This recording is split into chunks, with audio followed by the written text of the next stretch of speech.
Гневот на народот расте и тој се го бара суверенитетот назад на избори. Ова го порача поранешниот председател на собранието Саво Климовски. Тој со индиректна закана до пратениците им порача растојанието меѓу народот и собраниската сала е краток. На дневен ред имаме само една точка, а тоа е отфрлање на однапред предавничката од друга земја изготвена и подметната тиранска платформа. Пред демонстрантите говореше и екс-спикерот на Законодавниот дом Љубиша Георгиевски, кој побара да покренат иницијатива до Европската унија за да се огради од албанската платформа. 3 години се игра на картата дека ние сме патриоти и ќе загриземе во војна.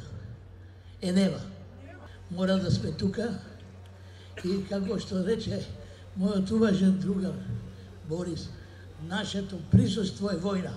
Демонстрантите со идентични пораки ја осудуваат албанската платформа, но и криминалот. Тоа све зависи од масава народ што излегува. Ако они дозволат, ќе се прифати и платформата, ќе се прифати све.